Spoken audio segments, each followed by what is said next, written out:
And now for the slide you've all been waiting for. How does part 3 with parenting styles and warmth, consequences, and behavior tie into the classroom? Well, part 3's application for the classroom is teaching styles correlates with parenting styles. As a teacher, I want to imitate the authoritative parenting style. I want to hold students accountable for their actions in a fair and loving way for their benefit, not for punishment.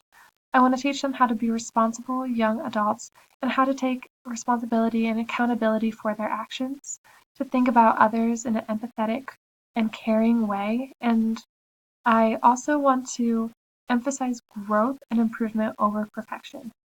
As a teacher, I want my students to strive to do their best and improve from where they are, not to be perfect, because perfection doesn't really ever exist.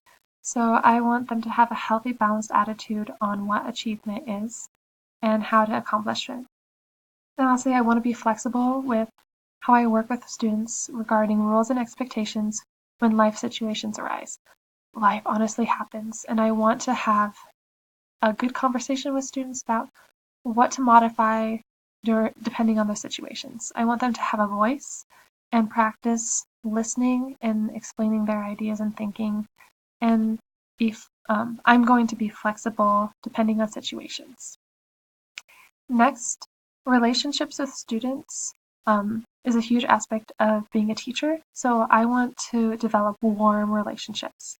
I want to spend time getting to know my students as individuals. I want to understand their interests, their hobbies, their personalities. I want to be positive and encouraging in any passion they want to pursue and in all of their academic endeavors. I want to work with students to create classroom rules and expectations so they see the classroom as theirs and not just mine. I want to have a cooperative environment where they work with each other and they learn from each other as well as learning from me. And finally, I want to be willing to compromise as needed by giving students voices in this classroom. I'm still going to have power and I'll have the final say, but I want my students to feel encouraged, involved, loved, and supported in my classroom. And lastly, the consequences and discipline. In the beginning of the year, I'm going to be clear that I am in charge. I have the final say because I was given the power to educate these students.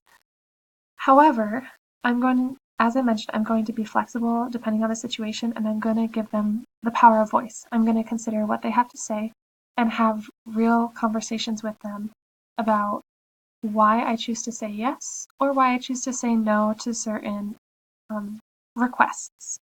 I'm also going to set routines that encompass the classroom expectations and rules early in the school year so that they know what is expected from day one and they can follow it throughout the rest of the school year. I don't want to be a teacher who is very lenient in the beginning and tries to gain power as the school year continues, because it doesn't work out very well. And we learned that it doesn't work out well as a parent either. So taking what I read from the parent-child perspective of this Price of Privilege book, I try to focus on what I would do as a teacher and how to make it applicable in my classroom. And I hope that this helped you understand the roles of parenting, warm relationships, and consequences as a teacher.